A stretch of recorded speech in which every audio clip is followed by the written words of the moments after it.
नमस्कार दोस्तों। अगर आप एक नया पैन कार्ड बनवाने की सोच रहे हैं तो ये वीडियो आपके लिए ही है। आज हम स्टेप बाय स्टेप समझेंगे पैन कार्ड अप्लाई करने का पूरा नया ऑनलाइन प्रोसेस। ये प्रोसेस अब इतना आसान हो गया है कि सच में आप घर बैठे बैठे ही सब कुछ कर सकते हैं। तो आज हम क्या क्या देखने वाले हैं। सबसे पहले नई पैन प्रक्रिया क्या है, फिर एप्लीकेशन शुरू कैसे करनी है, जो ज़रूरी डिटेल्स हैं उन्हें कैसे भरना है, फोटो, सिग्नेचर और डॉक्यूमेंट्स का क्या करना है, और आखिर में इसे फाइनल करके सबमिट कैसे करना है। और हाँ, आखिर में हम आपकी फ्री NSDL आईडी के बारे में भी बात करेंगे। ठीक है, तो चलिए शुरू करते हैं अपने पहले सेक्शन से, नई पैन प्रक्रिया। देखते हैं कि इस नए सिस्टम में ऐसा क्या है जो इसे पहले से ज़्यादा आसान और बेहतर बनाता है। तो सबसे पहला सवाल जो दिमाग में आता है वो ये है कि क्या पैन कार्ड अप्लाई करने का प्रोसेस सच में बदल गया है। तो इसका जवाब है जी हाँ, बिल्कुल। ये प्रोसेस अब पूरी तरह बदल चुका है, और अच्छी बात यह है कि ये पहले से कहीं ज्यादा आसान और यूजर फ्रेंडली हो गया है। तो इस नए प्रोसेस के फायदे क्या हैं? देखिए, सबसे बड़ा फायदा तो ये है कि अब कंट्रोल आपके हाथ में है। आप अपनी पसंद की फोटो अपलोड कर सकते हैं, अपना खुद का सिग्नेचर या अंगूठे का निशान लगा सकते हैं। और सबसे बढ़िया बात, अब आपको फिजिकली कोई भी डॉक्यूमेंट पोस्ट से भेजने की जरूरत नहीं है। सब कुछ ऑनलाइन हो जाता है। चलिए अब सीधे आते हैं एप्लीकेशन प्रोसेस पर। यहां हम समझेंगे कि शुरुआत में ही सही ऑप्शन चुनना कितना जरूरी है, ताकि आपको आगे चलकर कोई भी दिक्कत ना आए। तो करना क्या है? सबसे पहले आप गूगल पर NSDL पैन सर्च कीजिए और जो ऑफिशियल प्रोटियन वेबसाइट है उस पर जाइए। वहां आपको एप्लीकेशन टाइप में new pan Indian citizen form 49A चुनना है और कैटेगरी में इंडिविजुअल सिलेक्ट करना है।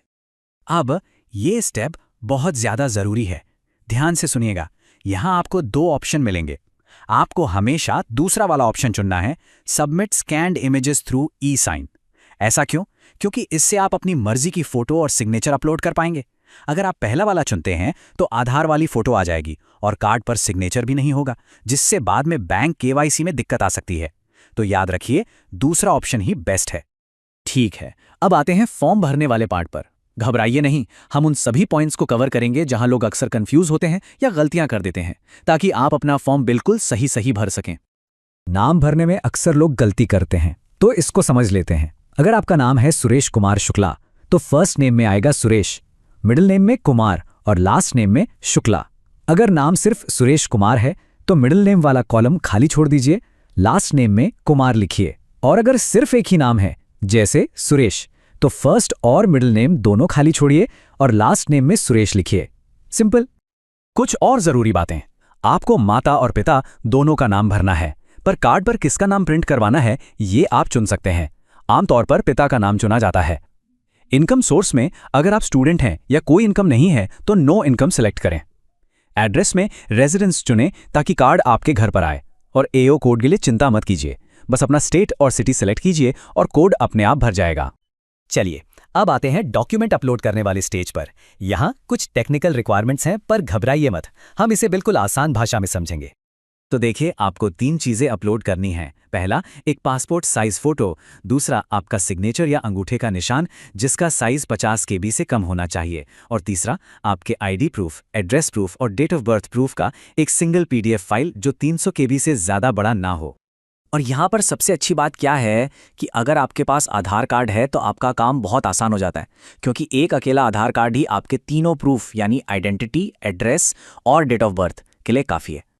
हाँ, एक बहुत ज़रूरी टिप याद रखिएगा, अगर आपका डॉक्यूमेंट जैसे आधार कार्ड दोनों तरफ प्रिंटेड है तो आपको उसके आगे और पीछे दोनों साइड को एक ही PDF फाइल में मर्ज करके अपलोड करना है। ये भूलिएगा मत।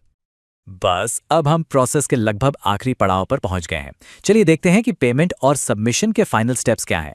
तो इसकी फीस कितनी है? फिजिकल PVC कार्ड की डिलीवरी मिलाकर आपको टोटल पेमेंट करनी होगी 106 रुपये और 90 पैसे की। तो फाइनल स्टेप्स क्या हैं?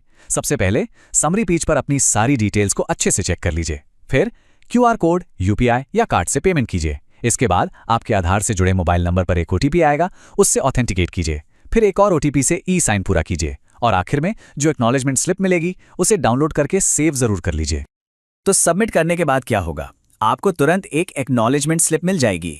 फिर लगभग 4 से 5 दिनों में आपका पैन कार्ड ईमेल पर आ जाएगा और 7 से 15 दिनों के अंदर physical PVC pan card post से आपके घर पहुंच जाएगा। चलिए अब इस पूरी जानकारी के आखिरी हिस्से पर चलते हैं, जहां हम आपको एक बहुत ही बढ़िया अवसर के बारे में बताने वाले हैं। वीडियो देखने के लिए धन्यवाद। तो अगर आप एक फ्री NSDL आईडी लेना चाहते हैं तो आज ही इसके लिए आवेदन कर सकते हैं। इसके लिए नीचे URL दिया हुआ है और वीडियो के डिस्क्रिप्शन में भी आपको लिंक मिल जाएगा। उस लिंक पर क्लिक करके आप बहुत आसानी से बिल्कुल फ्री में NSDL की आईडी के लिए अप्लाई कर सकते हैं। इस आईडी के जरिए आप pan card service, update service जैसी कई ज़रूरी सेवाएं शुरू कर सकते हैं।